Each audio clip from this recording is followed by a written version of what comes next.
listeners. Welcome back to another episode of Crime Study Under 10 Minutes. I'm your host, Javon. And if you're new here, then you probably have a test or some sort of assignments on the topic that we're doing today.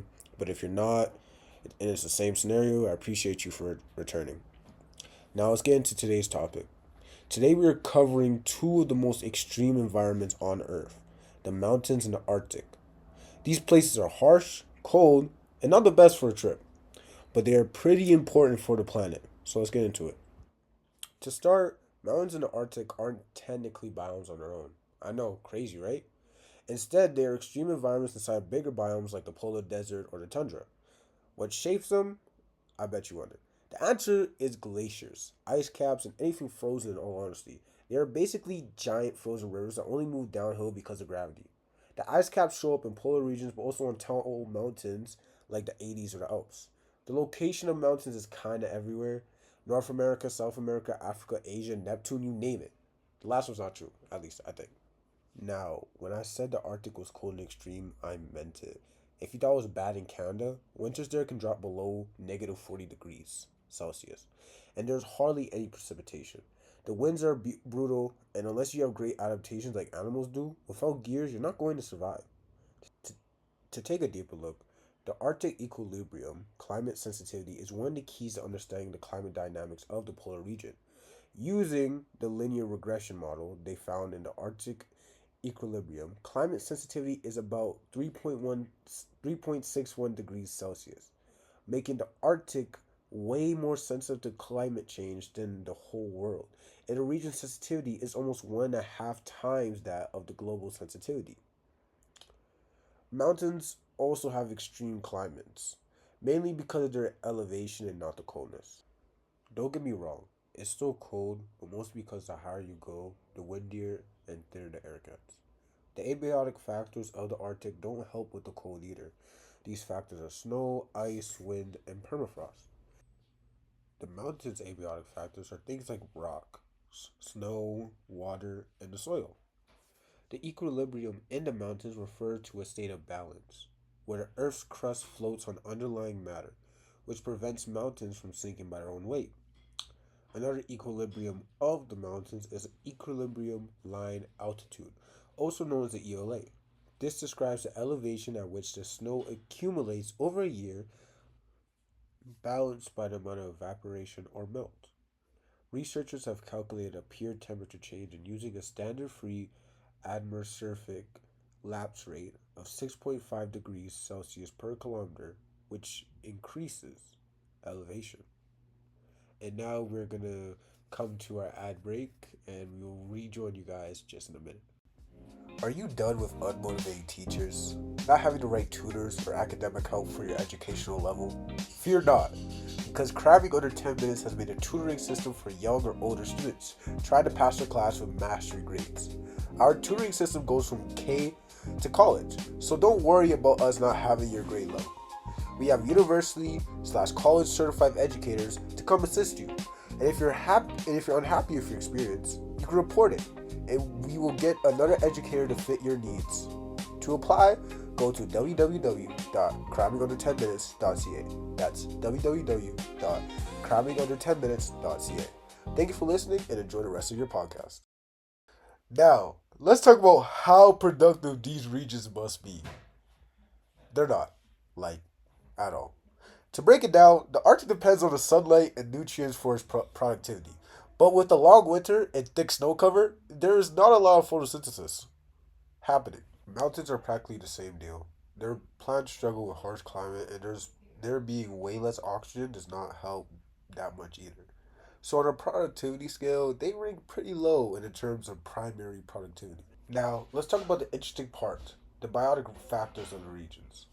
The Arctic has beautiful animals such as polar bears, seals, caribou, and Arctic foxes. The sad thing is, some of these animals, like the polar bear and Arctic fox, are endangered. The plants in the Arctic are quite tough. Living off the harsh climate and thin soil, the Arctic bellwether, Arctic dandelion, and Arctic mouse are all plants of the Arctic. In the mountains, animals adapted with thick coats, snow gripping feet, and even hibernation. Examples of these animals are the snow leopard, the mountain goat, the big horned sheep, and the golden eagle. Sadly, again, some of the animals are endangered, like the brown bear, wolverine, and Canadian lynx. Even in harsh environments like these two, species interactions with their environment matter. In the Arctic, walruses help store up nutrients when they feed, polar bears balance the food web acting as an apex predator, and bull-headed whales regulate plankton populations. In the mountains, trees like whitebark and pine provide food and shelter for a bunch of animals, which makes them crucial. Mountain lions are another keystone species to the mountains because they have a dominating effect on prey, which is also called the top-down effect. Basically putting fear and discipline into the prey, all while reducing herbivory, disease transmission, and increasing biodiversity and soil fertility. Basically a win for a region. Surely because both these regions have way harsher climates than most and almost unlivable areas, humans won't pollute or hurt them with man-made machines. I guess wrong. In the Arctic, commercial shipping is a big issue because it brings pollution, disturbs breeding grounds, and ships collide with some animals. Climate change doesn't help either because it's melting glaciers, all while the humans are bringing invasive species to the land.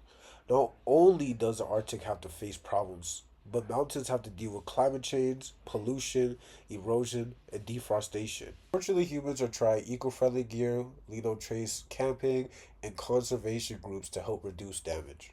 If the regions seem all harsh and we treat them negative, why do we care? Well, the Arctic is more important than you think because of its energy cycles. The Arctic helps regulate the Earth's climate by acting like a heat sink, moving warm air north and cold air south, shaping global weather. The mountains are just as important because of their natural resources like minerals and timber. The mountain's energy cycle is another important thing for the planet. The movement of energy between land, living organisms, and the atmosphere is driven by solar energy, making the reason that mountains are important is that they are essential in the maintenance of global water cycle. Alright, that was a bit of information, so let's recap and summarize real quick. Mountains in the Arctic are really cold, like extremely cold. They have low productivity, but they are super important globally. They are home to unique species, but also threatened by climate change and human impact. The regions keep our planet balanced, and we must take care of them. But now it's time for the cramming under 10 minutes pop quiz. If you weren't fully listening, I would recommend just listening to it again. It's only like 8 minutes, and it will help you out on the quiz or test that you have coming up. But listen only if you want. I'm just trying to help you out. Anyways, time for the quiz. First question. What shapes mountain and Arctic terrain?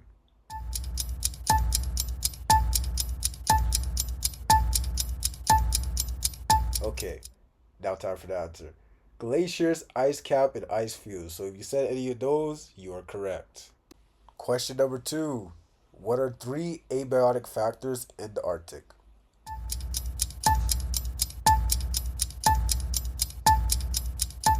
Answer time. If you said snow, ice, permafrost, low precipitation, or strong winds, you are correct. Question number three. Why is productivity low in the mountains in the Arctic?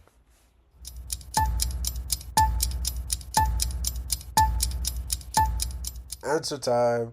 If you said anything along the lines of harsh climates, limited sunlight, dense soils, and less oxygen at high altitudes make it hard for plants to grow and for photosynthesis to happen, you are correct. Question number four. Name two endangered species from the Arctic and one from the mountains.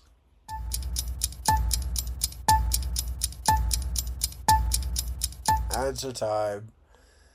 For the Arctic, if you name the polar bear, Arctic fox, or caribou, you are correct. For the mountains, if you name the brown bear, wolverine, or Canadian lynx, you are correct. Last question, question number five. How do walruses help the Arctic ecosystem?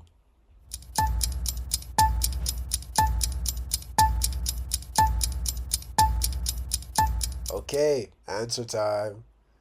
If you said by stirring up the seafloor when feeding and they release nutrients back into the water, you are correct. Anyway, I hope you enjoyed and learned something new. If you still need help and want to crime study more, I recommend you check out our website at www.cramming10minutes.ca. Anyways, I hope you have a good rest of your day or night, and I wish the best of luck for your quiz. Until next time, listeners.